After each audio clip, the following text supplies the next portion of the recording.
sacred wealth code is made up of 4 pillars, and that sacred wealth archetype, is that how you say it? Archetype. Explain what those 4 pillars are. Yeah. So the 4 pillars of your sacred wealth code, we talked about the first one a little bit. So step 1 is your wealth dream. Like, what is it like to live a wealthy life for you? What do you imagine that to be? And then the first pillar is the why equals purpose. So why is that important to you?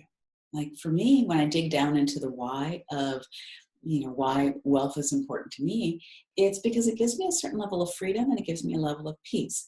I can do what I want. I can support my family the way I want to. I can create my business the way I want to. There's some people, I can give my services away. I can charge a lot of money for, I can do whatever. It gives me freedom. It gives me freedom. I can travel. I can buy. I don't look at the price tag. I love to live very pristinely and I'm very health conscious. I buy really good food.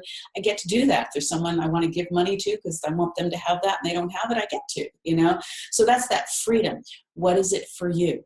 That's what the first pillar takes you through in the sacred wealth code system, is really understanding. And the thing about your why, the purpose for your wealth, that's the vehicle that gets you to that intersection of purpose and prosperity. If you don't know why, you're just going to kind of keep circling the block, but you'll never end up at that intersection. And then the second pillar of wealth is passion. And the way I explain it is it's the essence of fulfillment. We didn't talk about this, but it's important to weave this in. When we think about wealth, and instead of thinking about money, underneath, whether it's freedom or peace or security or whatever it is for you, that why, there's a sense of, with real true wealth, fulfillment, the essence of fulfillment. And that's what makes wealth, to me, very different than money. Wealth is actually, we feel fulfilled when we feel wealthy. So passion, being the essence of fulfillment, we could say, hey, follow your passion. That's really great. But then again, it's very ambiguous for some people. So in this pillar of wealth, I help you through deep questioning and some processes to understand what ignites, speaking of fire, what ignites that fire, what ignites that passion within you personally. And it does not have to be connected to your greatest gifts. So you might like skydiving, or you might like, going to the ballet. Or like for me, I love to dance and do yoga. I love to be outside. So I like to sleep outside. I hike to the beach every day. I love to go hiking. So whatever lights your passion up, that's the fuel for your why. It's the fuel for that purpose for wealth.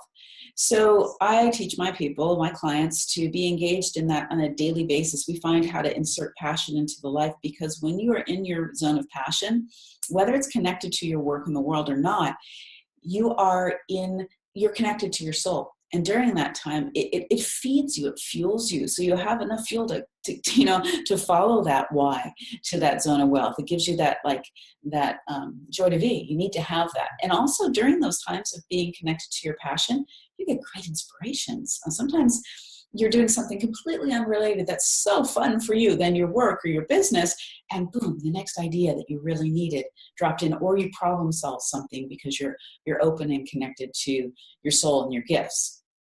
So the third pillar is your greatest gifts. Now, your greatest gifts, your sacred wealth code archetypes are going to give you a lot of information about your gifts, but I do walk you through a process in the book to help you to understand at least what a couple of your greatest gifts are. Now, this isn't what you're good at.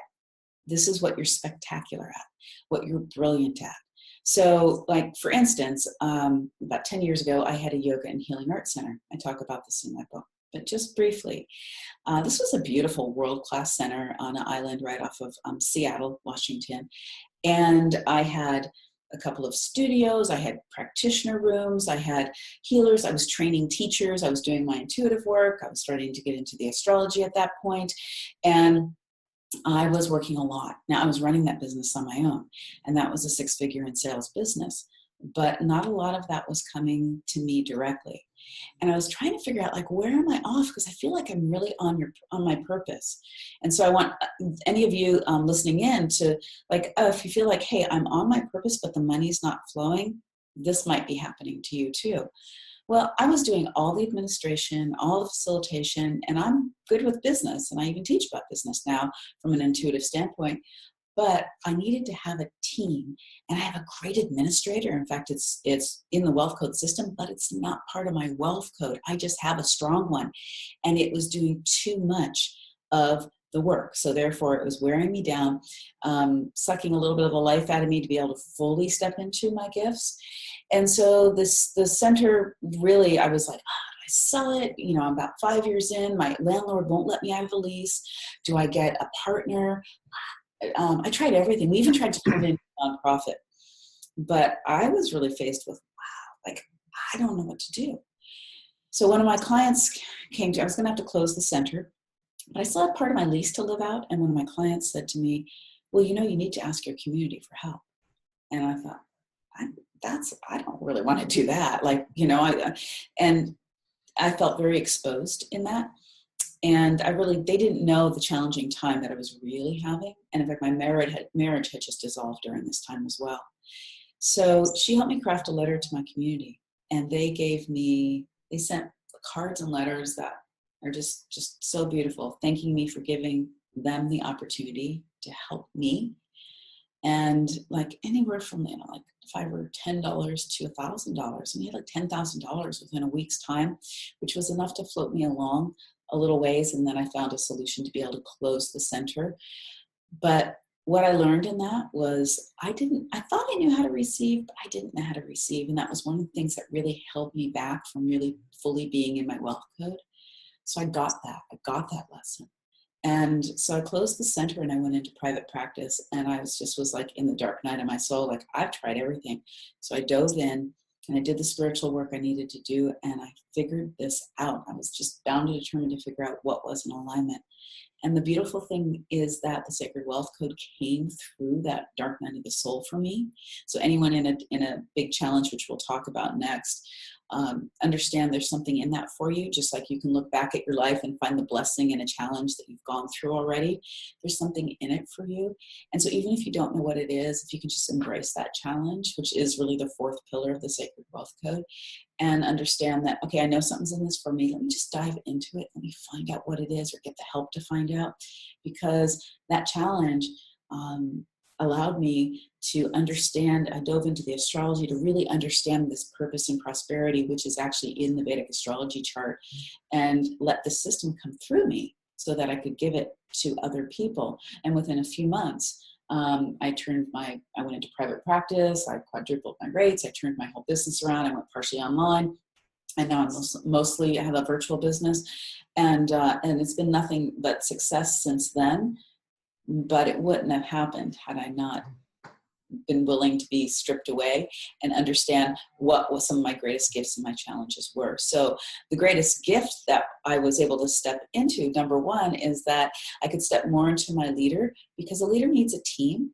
You can't do it alone. And my administrator was trying to have me do it all alone and was keeping me at this level I couldn't break through. So the fourth pillar is your greatest gift that's in your challenge. And so when you can just, because everyone can say, okay, I'm challenged with something right now.